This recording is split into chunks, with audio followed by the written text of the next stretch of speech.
حضور اکرم صلی اللہ تبارک و تعالی علیہ وسلم نے اپنے بارے میں ارشاد فرمایا، اللہ کے نبی صلی اللہ علیہ وسلم کو جس مقصد سے اس کائنات میں اس دنیا میں بھیجا گیا، ان بنیادی مقاصد میں سے ایک مقصد خود اللہ کے نبی صلی اللہ علیہ وسلم نے ارشاد فرمایا، انما بعثت معلما لاتمم مکارم الاخلاق، میں بھیجا ہی اس لیے گیا ہوں تاکہ آپ لوگوں کے اندر جو اخلاقی بگاڑ ہے اس کو سدھار سکوں، درست کر سکوں، انسان کو انسان بنا سکوں۔ اسی لیے اللہ رب العزت والجلال نے انبیاء علیہم الصلاۃ والسلام کا سلسلہ اس کائنات میں بھیجا نبوت کے ذریعے سے۔ حضرت آدم علیہ الصلاۃ والسلام سے لے کر ہم سب کے محبوب نبی خاتم النبیین والمرسلین سید محمد عربی صلی اللہ علیہ وسلم تک جتنے انبیاء علیہم الصلاۃ والسلام آئے، دو بنیادی مقصدوں میں سے اہم مقاصد دو یہ بھی تھے، ایک امت کے اندر جو اعتقاد عقیدوں کا جو بگاڑ ہے اس کو درست کر سکے، دوسرا ان کو اخلاقی بگاڑ سے نکال کر انسان بنا سکے۔ اللہ کے نبی صلی اللہ علیہ وسلم جس زمانے میں تشریف لائے اس وقت ہر اعتبار سے، چاہے وہ عقیدوں کا بگاڑ ہو یا اخلاقی بگاڑ ہو، انسانیت بہت حد تک گری ہوئی تھی۔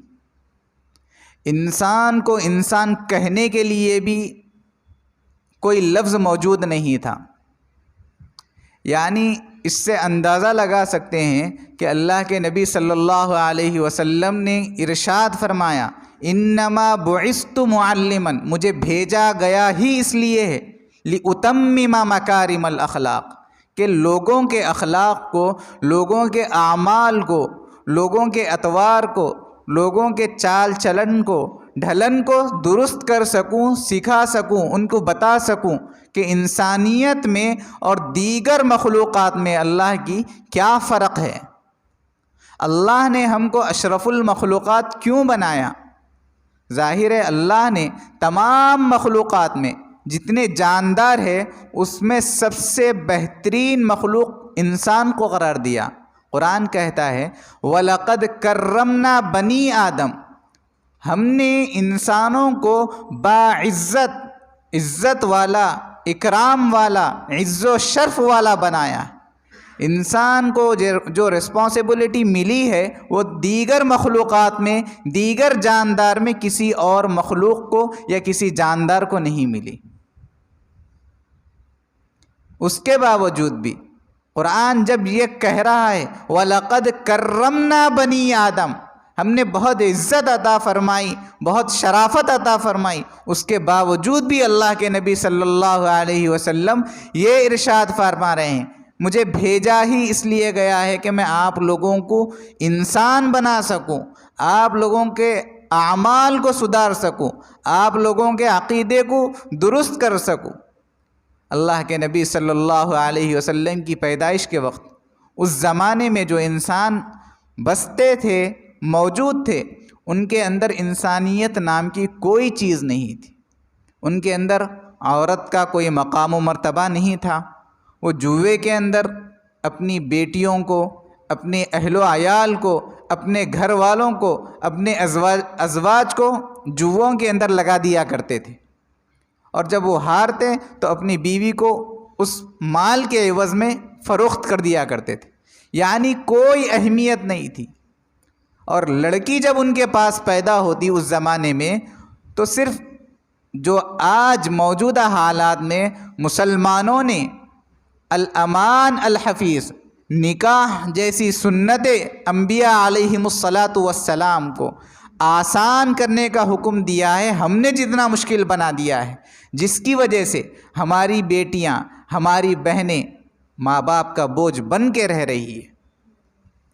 سال ہا سال گزرتے ہیں، ان کی عمریں گزر رہی ہے، شادی نہیں ہو پا رہی۔ وجہ کیا ہے؟ وہی زمانے جاہلیت والی رسمیں جو اس زمانے میں ماں باپ اپنی بیٹی جب پیدا ہوتی تھی تو اس ڈر سے زندہ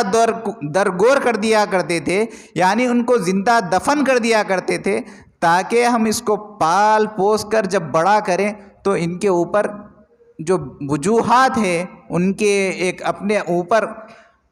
آپ کہہ لیجئے کہ ایک ذمہ داری، کہ ان میں سے ایک بیسک ذمہ داری ان کی یہ بھی تھی کہ جب ان کی شادی کرنا پڑے، بیاہ کرنا پڑے، تو ان کو جہیز دینے کی ضرورت نہ پڑے۔ اگر ہم زمانے جاہلیت کو اور موجودہ اس وقت زمانے اسلام کو، جو ہم اپنے آپ کو مسلمان کہتے ہیں، ایمان والا کہتے ہیں، اللہ کے نبی صلی اللہ علیہ وسلم کا محب کہتے ہیں، جب اللہ کے نبی صلی اللہ علیہ وسلم پر کی نام پر کوئی آگ آ جائے تو اپنی ایمانی حمیت کو جگاتے ہیں، نبی کے نام پر ہم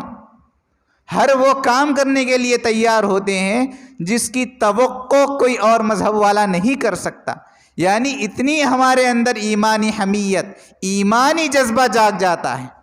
اس کے باوجود بھی لیکن عزیزو، ہم لوگ جب نبی صلی اللہ علیہ وسلم کی عملی زندگی، پریکٹیکلی زندگی کو جب فالو کرنے کی بات آتی ہے تو آئی ڈونٹ کیئر، ہم بالکل بھی نہیں جانتے کہ نبی ہم سے کیا مطالبہ کر رہے ہیں، شریعت ہم سے کیا چاہ رہی ہے اور ہم کس طرف جا رہے ہیں۔